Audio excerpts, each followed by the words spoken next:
Hello, everyone, and welcome to today's webinar. Our panel of experts from MMS and TrialAssure are excited to discuss their perspectives with you on the application of AI in the medical writing space. Thank you so much for joining today. In preparation, we really wanted to make the session both insightful and interactive. So as we move through the discussion, please keep an eye out on your chat window. You'll notice a number of polling questions related to the content, and we'd love to gauge your opinions here. So please take a moment to input your thoughts as we move through the discussion. We'll also have time towards the end for a few audience questions. All questions that we do receive as part of this webinar are really important to us, so we will be following up individually with everyone after the session to answer all of your questions. With that, it's my pleasure to introduce our panel today. Myself, Lucy Sutton, I'm Vice President of Account Management here at MMS. I've been in the industry for about 27 years now. Teresa, over to you. Thanks, Lucy. My name is Teresa Cesena. I'm the Executive Director of Regulatory and Medical Writing here at MMS, and I'm really looking forward to our conversation regarding AI in medical writing. Thanks, Teresa. James? Hi everyone, I'm James Newman. I'm Regional Director for Medical Writing within Europe, within MMS, and I've been in the industry for about 20 years now. Great, thank you, James. And finally, Zach. Hi, Zach Weingarten. I'm the Director of AI Technology and Applications for TrialAssure. We provide AI-driven medical writing software for MMS and work closely with their team. I'm very excited to share my perspective on this topic today. Thank you. Perfect. Thanks so much, everyone. Okay, let's move forward then and take a look at the agenda for today. And through the course of the webinar, we'll focus our discussions in 4 key areas. We'll take a look at the current state, current landscape of AI, and really take a look at how AI is already gaining traction within the medical writing space. We'll talk specifically around pilots and discuss some of the lessons learned from the early adoption use cases, including PLS, automation, and AI-assisted authoring. We'll discuss barriers and solution. What are some of the challenges in the space, how to really address those, and how we can transform to enable that human-in-the-loop collaboration. Finally, we'll examine what's next and really share our perspectives on how medical writing skill sets and teams will need to transform and evolve with the AI era. With that, over to James to take a look at the current landscape. Thanks, Lucy. So yeah, I want to really just state where we are. And as you probably all know, there are a number of key areas where we're already using automation and AI. And those are mainly data extraction and summarization, some content drafting, and quality control functionality. The data extraction and summarization tools that you may already be aware of are things like Copilot, like DataScience, and these tools increasingly are being used to extract specific data in large volumes. And then whether that's study reports, literature, or previous submissions, and then manipulating that and summarizing that data, making it easier to identify safety signals, efficacy trends, or patient demographics. And in medcoms, it's also being used to compare data sets and build skeletons for articles, significantly reducing time spent on manual review and manual repetitive tasks. However, true AI tools for development of drafts and content generation is still relatively a new thing. Full automation of writing isn't yet the norm, but there are a range of systems out there which can streamline parts of the drafting process. For example, as Zach mentioned earlier, MMS is working with TrialAssure on some of those things, but there are other tools out there. For example, MMS has built an in-house Word toolbar that allows us to automate insertion of styled text blocks, common phrases, PK abbreviations, and really get the style right via automation. There's also things like doc tools, Perfectit to Grammarly, and again, these help us refine grammar, refine style, refine formatting, and even simple and inbuilt features like Word's inbuilt grammar checker. Those also play a huge role in ensuring that manual effort is reduced. But the last piece of this is really quality control. How do we ensure we can automate our quality control checks, many of which are repetitive manual tasks? And a number of applications like Perfectit can do things like this. They can check for consistent terminology, consistent formatting across documents. Grammarly can flag tone and clarity issues, and other systems can prevent alternative phrasing, for example, for lay summaries to help consistency and readability. So while these tools aren't yet fully autonomous, they're already transforming the way we work, reducing manual effort, improving accuracy, and enabling faster turnaround. And crucially, in the real world, these bits of tools, these automations still require human oversight to ensure accuracy and so on. But they're becoming indispensable partners that we use day to day without really thinking of them as AI or automation. They're just tools that are part of the process. Next slide, please. Yeah, so what are the barriers? What are the challenges with using AI, and where are they already being used well? So next slide, please. So in short, there's a number of areas where AI is really going to be advantageous, and these really are in an overarching sense. These are things that can help us become more efficient and more cost effective, and things that can provide data-driven insights. And AIs really excel at things like, as I said earlier, content extraction, pulling relevant data out of large data sets for inclusion in summaries or appendices. But it's also really good at data validation, identifying discrepancies, missing data, inconsistencies, and so on. And then those things around QC, compliance checking, verifying that things are in alignment with regulatory guidelines.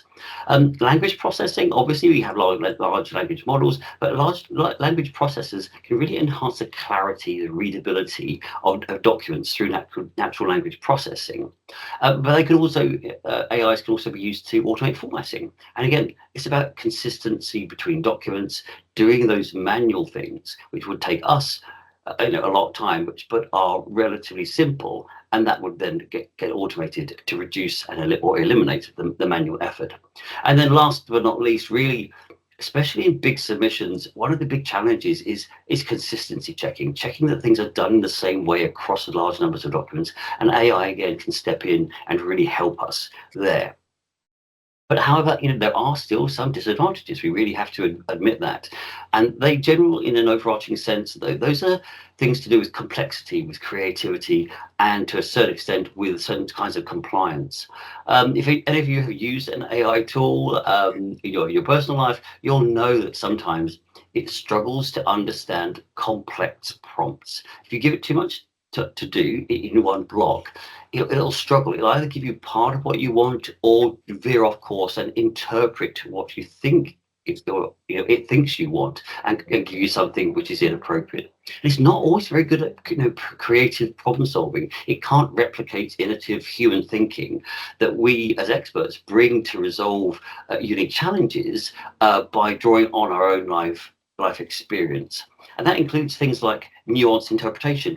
We can look at things in context much more accurately than an AI can, because we handle ambiguous information in a better way. But lastly, but not leastly, data privacy. This is, of course, a really big one for the industry. And there are valid concerns about AI use in clinical trials and in regulatory contexts. Even anonymized data run through third-party APIs can create IP risk, especially during those developmental stages.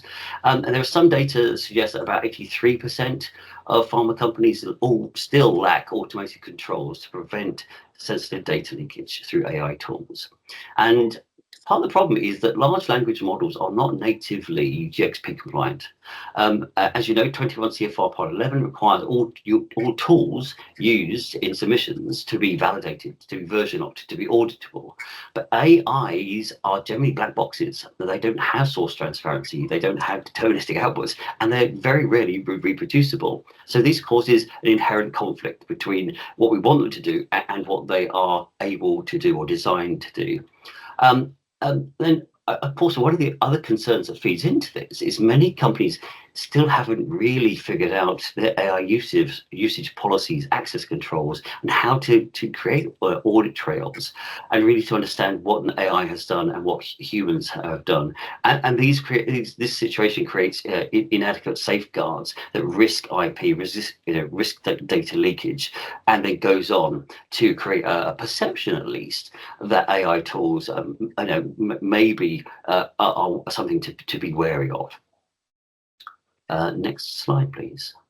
James, probably just a quick question for you here on the current state as well. Just how do you envision that medical writers will have to operate when on projects where there's maybe multiple AI tools? How will that incompatibility across the AI systems be overcome?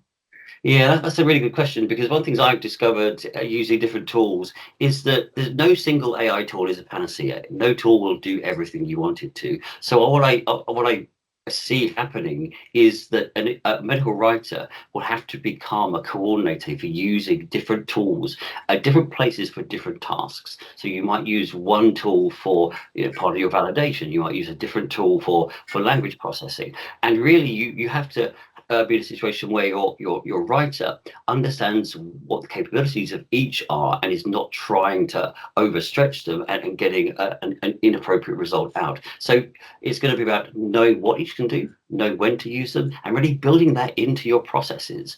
And I think the process, you can have multiple tools, and we use multiple tools every day. It's just about knowing capabilities, knowing when, and really managing that output. So you have checked that the AI has not had any kind of prompt creep and done something inappropriate, and really then kind of combining those different outputs from your different tools into cohesive whole. Great. Thank you, James. And it sounds as though that coordination, planning, and the standards integration is really key here, and probably that our sponsors are at quite different points on their individual AI journeys. So yeah, let's dive back into the barriers and solutions.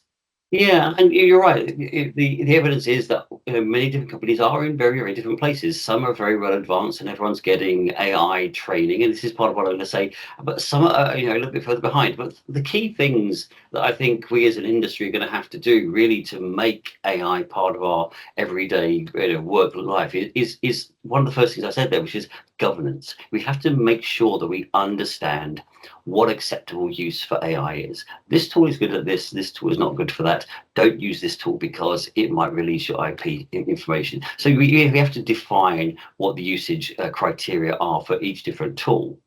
And then really, as I said, because of that worry about AI, IP leakage, you really have to create appropriate tools and protocols for understanding how data is going to be handled, so that there is confidence that the data not only is correct, but there hasn't been any AI hallucination, in which AIs give you something which they think you've asked for, but are giving you something different. So we need to make sure that the data handling protocols are there to ensure the data validity. So for ICH E6, so the scientific integrity of your data is maintained. And again, part of that, again, like I said, in 21 CFR Part 11, having that audit trail, so you know who has done what, which bits are AI generated, who checked it, which human checked it, and then went on and where it ended up going. And then again, just last, but I can't emphasize this enough, making sure each tool is appropriate for the use you need it to have. And then when you've got all those things put together, you integrate those into your processes. And this is something that can be relatively easy. We've already embedded authoring tools into MMS's Word files with our MMS toolbars platform. And you basically then get to a point where you've got the tools integrated into your workflow, and as long as they're compatible, you then make sure that all your teams are trained so they not only know how to use them, but are consistently upskilling themselves so that they for the tools they need to use for their role are become second nature. But last but not least, the interaction piece. There is, of course, a valid worry with some people that these tools will replace us, and that's really not where we are going to be. And we really should see the AI tools as co-pilots, as things, just tools that we use. They are never going to replace us, and we need to make sure that that is encouraged, and make sure that people have the opportunity to feedback about what is working and what isn't working, because the AI tools, still need us to be there to make sure their outputs are correct, and really ensure that human oversight remains a strong piece of the day-to-day activity. So with that, I'll pass back to you, Lucy. Thank you. Great, thank you, James. And a couple of questions really off the back of this Yep. section. One perhaps back to you, James. It sounds as though that sort of careful planning to get the team AI ready is Yes. needed. How do you really do that in the most efficient way possible? Well, I would suggest what you would need to do is go for a kind of a layered approach. You start off by introducing the idea of AI tools of different types to people, so they become aware of the tools themselves and their capabilities. And again, where the best use case for them is, you're phasing enablement of the whole process by kind of priming the pump with the individual medical writers. Get them aware, get them the training they need to understand the capabilities, and not just that, to be able to fully utilize them. Because one of the key problems currently is people are only using part of functionalities of AI tools, and really to get the most out of them, you've got to have things like proper prompt training, how to create proper prompts that give you what you want.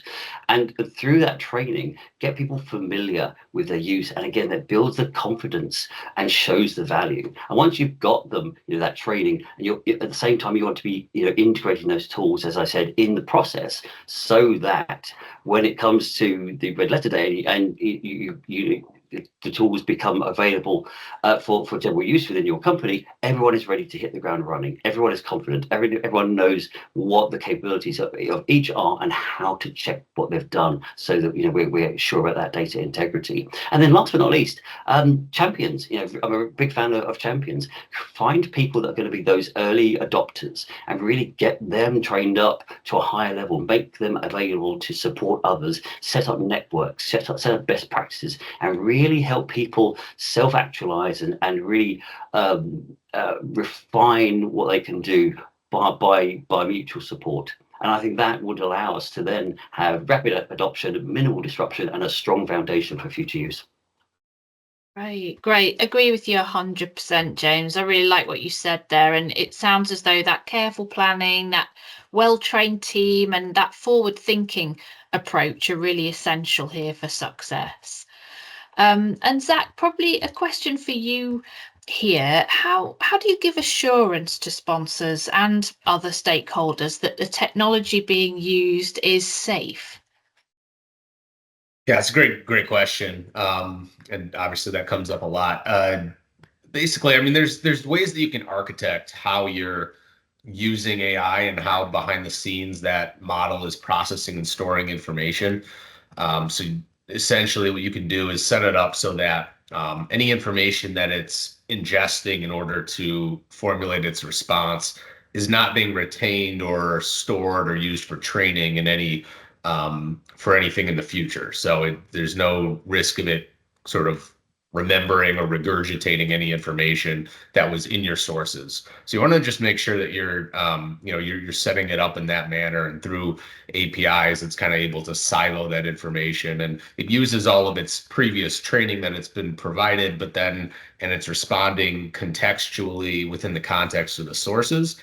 But it's quite transactional. It's using it to formulate its responses, but then none of that is being retained for long-term purposes. So like I said, there's ways to architect that on the back end so that it respects that, and there's not a risk of leak of any sensitive or confidential information. It sounds as though those expert insights and guidance are really important to ensure the compliance and really give sponsors and regulators the confidence that the data is secure whilst we're able to optimise the benefits of the technology as well. All right, great, thank you. Teresa, over to you. Looking forward to your section now on the lessons learned from the pilots and early adoption. Thanks, Lucy. Next slide, please. Perfect. So our goal and the goal of industry is to ensure that companies understand how to implement these AI technologies, making it an overall seamless process. Medical writers are front and center. They are the ones that understand the regulations and the industry standards. And so that's why we have them here front and center, because they are the key to making this a successful integration. So while the processes and the technology are important, the human knowledge is critical to assess when and where to direct the non-tangibles. So when using AI-assisted authoring, for example, the medical writer expertise is needed for review of the information and to make sure that the deliverable objectives are achieved. I'll give you an example of that. For something like a plain language summary, the objective of that deliverable is to present information for a clinical trial to patients and their families. So while the tool can get us to a raw draft 1 faster, it's still critical to have the medical writing expertise to ensure that the objective of the deliverable is achieved. Is it in the appropriate lay language? Does it make sense? Does it reflect reality of what happened during the clinical trial? So to that end, it's you have to carefully plan for a pilot, because that can lay the foundation for future steps. Next slide, please. So what does setting up a pilot mean for success?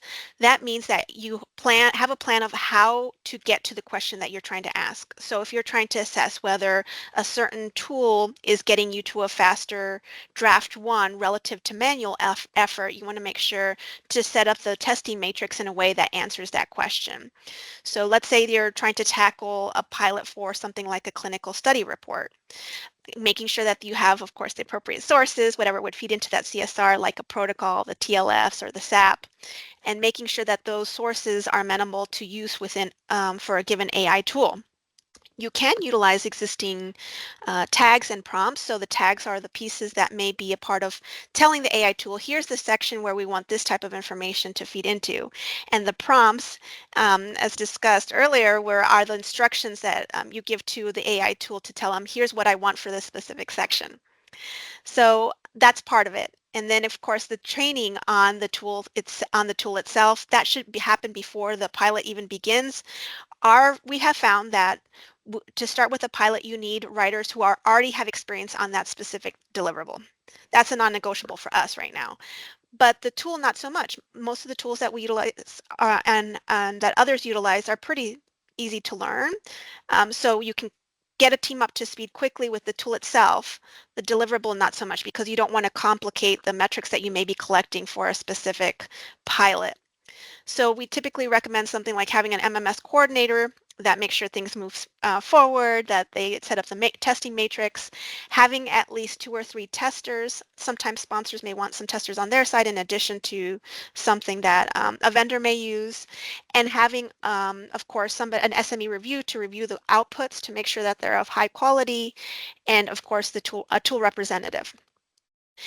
Testers should already be trained on the deliverable type, as we talked about, but the training on the tool itself can happen, but it should happen before the pilot starts to make sure that's not something that biases the output. So typically the coordinators or the facilitator sets up the meeting series and matrix, making sure that there's typically weekly setups, weekly meetings to make sure things are progressing, and the testing matrix so that testers know what is expected of them and when. And then, of course, integrating that SME reviewer at each pilot run to make sure that they can assess the quality and the output of the pilot relative to typically manual effort. We typically recommend certain metrics to be collected during the pilot, and this lays the foundation for a whole company or team rollout. So James mentioned some of those best practices like having a champion. That's critical, right? You need somebody that people can go to for questions and concerns because we don't want any user resistance to the tool. We also recommend things like office hours to make sure that people can easily go to one of those champions and get their questions answered quickly, again, to minimize that user resistance. So that can lay the foundation for all of these things to then have a successful rollout after the pilot. But most companies typically start out small, which is smart, right? You want to pick one deliverable, pick out a small team, make sure that it works well before you roll out to an entire company or entire team. Any questions for Right. me? Thanks, Teresa. Yeah, really love all the points that you laid out there as part of the pilot. A couple of questions from that. What do you do to show evidence that quality remains high, even when we are using AI? So while folks are getting comfortable with the tool, both at uh, companies like ours and within our industry, they want that assurance that the quality is high, and that means having that SME reviewer, meaning someone who knows the deliverable, knows what to expect, and can compare it relative to something like the manual effort. So that's going to be there for a bit until everybody, including our sponsors, excuse me, feel more comfortable with the technology and that it's reproducible in terms of quality. So definitely that piece is going to be important for a while so people get more comfortable and understand what is possible with AI assisted authoring. Yeah, great. And you mentioned metrics in the presentation. What typically are sponsors asking for as part of the pilots for metrics and questions to be answered? Sure. So they want to know if there's time savings, and really that's where we're all shooting for. We want high quality, but we want that time savings. So they want a comparison against something. It's not just a matter of using the AI-assisted authoring technology to speed up the process, but speeding up relative to what? And typically that's relative to manual effort or just any existing automation tools that already exist for a given process. So that's definitely one thing. The other piece is not only does it happen faster, but is it still of high quality? And so we've developed metrics to say, okay, is it meeting the deliverable target? And there's a score that we can offer of 1, 2, or 3. And I know different companies have similar metrics for that. And is it reaching the objective of the deliverable, but is it also of high quality, meaning would we be comfortable putting our name on it and say, yes, this is a quality output of a draft one of a CSR, and that we would say would be comparable to something written by a medical writer alone, meaning with only manual effort.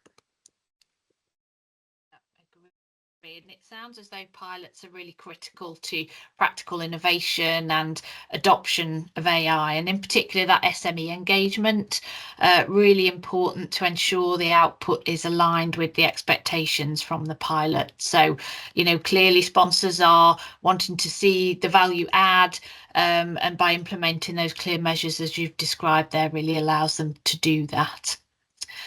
Okay, so finally, for the last section today, Teresa and Zach, over to you to walk us through what's next in the AI era. Okay, great. So yeah, let's dive into how AI is enhancing collaboration and integration across the medical writing workflow through automated, augmented authoring.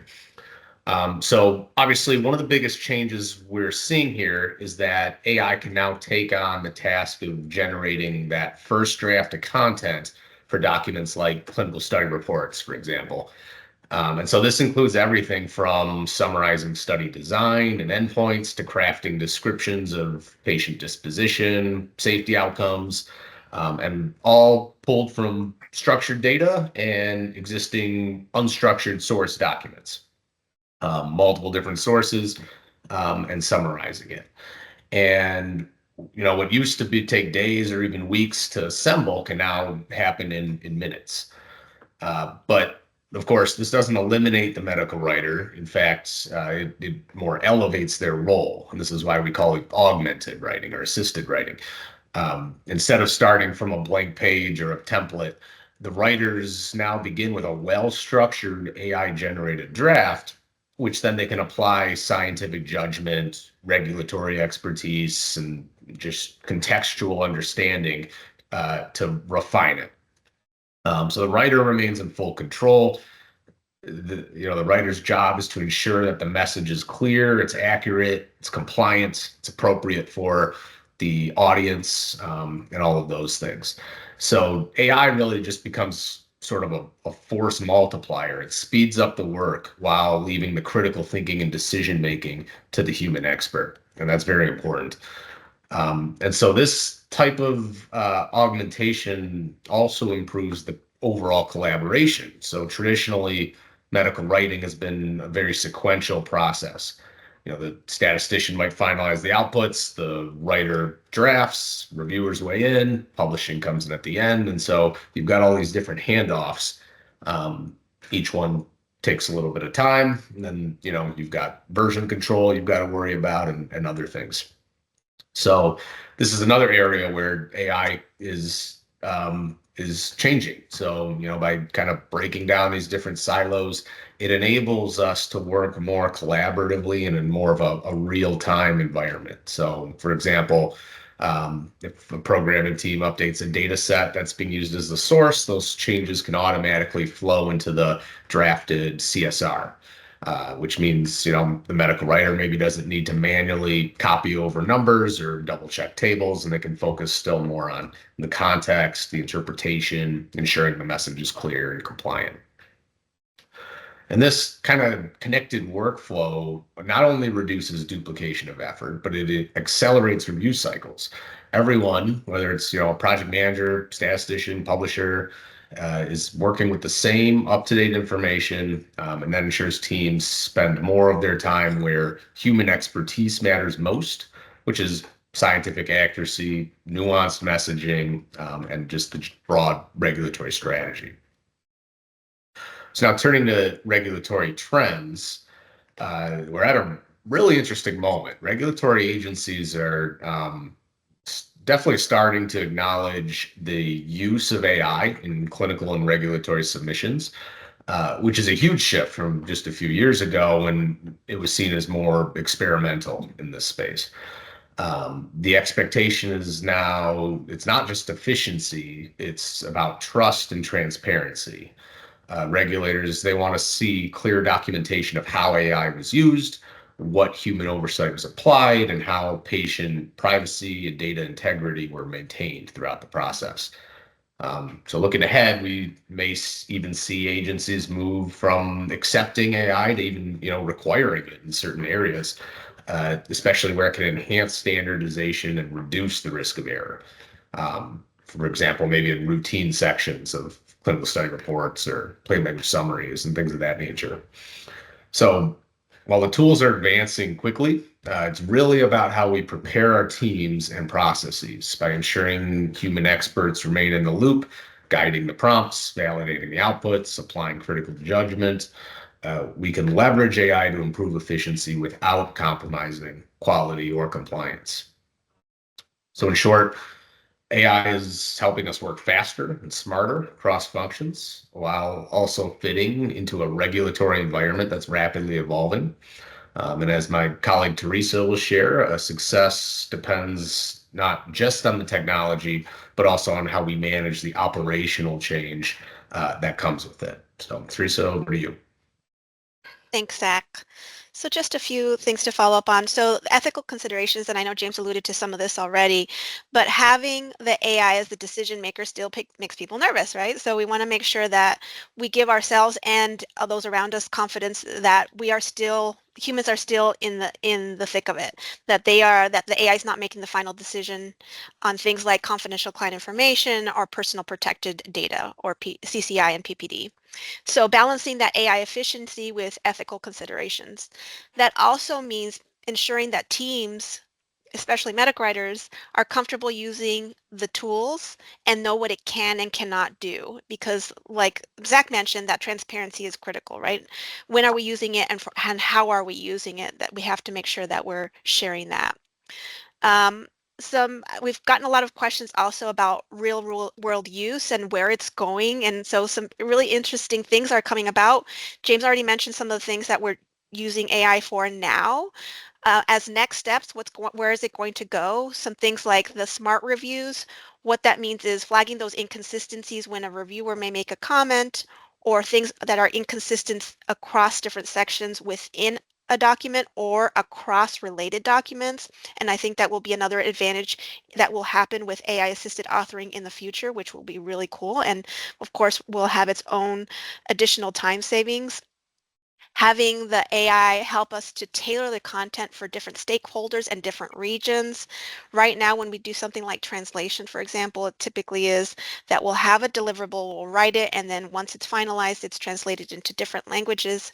And some of those steps, speeding up those steps and making it more translation ready, which again will be another way to have additional time savings. Um, Another thing is just having these consistency checks, not just for the reviewers, but also the medical writers, and figuring out how to further facilitate the steps. Right now, how the industry is using it is that we're having the AI technologies assist at different steps. But we can envision a scenario where the AI is also helping with the different steps and maybe even facilitating those steps on behalf of the medical writer. Also, things like comment resolution meetings, facilitating the QC steps, facilitating sending the document to review to key team members. But that's not happening now. It may be something that that tools can help the medical writers with in the future. A lot of exciting developments and laying the foundation now by making sure that writers across our industry are comfortable again with the technology so that they understand what is possible and what is realistic and also what is not possible. Right, excellent perspectives there. Thank you, Zach and Teresa. A couple of questions from that section. As AI becomes more integrated into medical writing, what new roles or skills do you foresee writers will need to develop to stay effective? So I think that just with any new technology, right, having an open mind to being open to learning the new technologies. And we have found that if writers are able to learn one AI-assisted authoring technology, it really translates to being able to pick up other technologies fairly easily. It really revolves around being comfortable with that prompt development because the prompt refinement or development, trying to give instructions to the AI tool about what they want, really those best practices, examples, all of that is what we and many others are already training their medical writers on so that they can be ready to go regardless of the AI tool that's being used. So reducing that user resistant, making sure that you have continuous conversations with team members about what is happening and what's coming so that you can get more and more folks on board, and making sure that, like James mentioned, we don't think that the tools are going to replace medical writers. So make sure that you're taking full advantage of the fact that a tool can help you in your everyday to save yourself time and effort down the line. Perfect. Thanks, Teresa.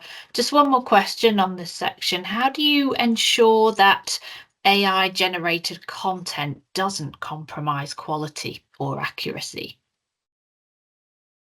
So I think again, it comes back to making sure that everybody in industry feels comfortable with the outputs, and that it means still having that human element as part of those reviews to make sure that there is an SME that says, yes, this looks good. This is where we're at. Yes, I agree with this content. Because right now we're still not at the point that we're going to let the AI technologies go on and do the work for us and completely be hands off. That's not where we're at. We want to make sure that we feel confident that the quality is still there and the accuracy is still there based on the content, the sources being pulled in, based on industry standards, based on the regulatory guidances that dictate what we do. Perfect. So it really sounds as though critical thinking, keeping that line of sight to the final output or final deliverable is really important, and implementing those defined guardrails to ensure that quality standards are being met. All right, perfect. Thanks, Zach. Thanks, Teresa. We do have a few minutes now for some audience questions. So thank you so much to everyone for submitting those. Let's take a couple of questions to focus on now. And I think, James, possibly this one would be a good one for you to answer. Okay. To what extent is a medical writer needed to check and fix errors? Essential, in short. So as we've already said, there are specific issues with certain types of AI, depending on which one you're using for and what content you're generating. For example, AI hallucination, prompt creep. So in some contexts with some AI platforms, there is potential for what you get out, not to match the prompt you've put in. But also there is potential really just for little blips to happen. You need to make sure not only that all the data is correct, which you can do in various ways, but what you're trying to do is make sure that as Teresa said earlier, the document is suitable for the purpose it's being written for. So is that formatting as expected? Is it showing all of the sections and so on that it's supposed to have in there? So the writer is always going to be needed, really, and part of their input as well is not just the checking, but as Teresa said, it's the prompt creation. They're the coordinator, the person that's really going to be in deep with the AI tools, coordinate which ones are getting used, looking at those outputs, making sure they're correct, dropping them into the right places. So the role of the writer is definitely going to evolve, as it has been for the last 20 odd years. But obviously these new technologies will push it in a certain direction. But we're always going to be essential to the process for sure. Great. Thanks, James. Really good perspectives there. Very sensible. Last question. I think Zach probably would be great for you to address this one, if that's okay. What have been or are the most reliable large language models for use in technical writing, and what can be done by users to avoid errors and improve the trustworthiness of the LLMs? Yeah, that's a really great question. And we've looked at a lot of different models, and each one kind of has its advantages and some drawbacks. So you really got to look at it within the context of what you're trying to accomplish and write. I would say we've primarily worked with the GPT models and different versions like 4.0, GPT-4 Turbo, now 5. And GPT broadly, it excels at general reasoning, coherent, long form drafting. It's good at adaptability to like both technical and plain language styles. It's strong with summarizing like both structured and unstructured sources in different formats and formats it hasn't seen before, and kind of understanding those. But it does, in order to do this all effectively, it requires very well engineered prompts and sort of parameter fine tuning to help to make sure that it's providing something that's accurate. So that's important there. But we do find that it's a very powerful, suite of models. We've looked at others, like some other examples out there that we've explored. Claude 3, Opus. It's, I would say, a little bit more conservative in the way it responds, but on the downside, it's maybe like less creative, if you will. So you'll get kind of a little bit more of a narrow response, which could be good in some cases. But in our reviews, I think we found that was a little bit too much of a drawback. Or you could look at some others, like MedPalm is another good one. It's domain tuned, so it's really strong on clinical terminology, medical guidelines, but it's a little bit less flexible for stylistic adaptability compared to more of the general LLM. So again, it really depends. And if you're have a singular document type that you use consistently, maybe one of those more narrower, more tuned models make more sense for your use case. So but yeah, there's a lot goes into it. And you really have to understand the model that you're implementing, what it is designed to do, why you're using it, and then make sure that you're doing, things like the prompt best practices, or modifying some of the back-end parameters to make sure that you're getting the best possible output from it that you can. Great. Thank you. Really, really comprehensive perspectives there, Zach. Thank you for that. Sure. All right. So just to close our session today, then, a few key takeaways and perspectives that you can see on the screen here. So really, my takeaways are that AI solutions in our industry are really enabling ultimately new treatment options for patients faster. So not just bringing efficiency to the industry, but really bringing that strategic advantage to customers and allowing sponsors to move faster, scale smarter, and adopt more sophisticated solutions. And that helps to really drive greater data integrity and decision making. It's very clear that AI tools are transforming the way that we work and collaborate together, improving connectivity, consistency, and that cross-functional collaboration and team integration. So really supporting that next level delivery.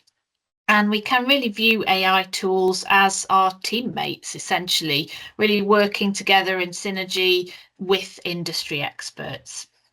And I think finally for me here, it's very clear that AI is happening. So it seems very evident that having an adoption plan and clear path forward is really critical. And we do see that a number of organisations are perhaps falling behind a little bit in not being AI ready or having started their journey. And at this point, that change management is really essential to embrace new opportunities that the AI landscape can offer.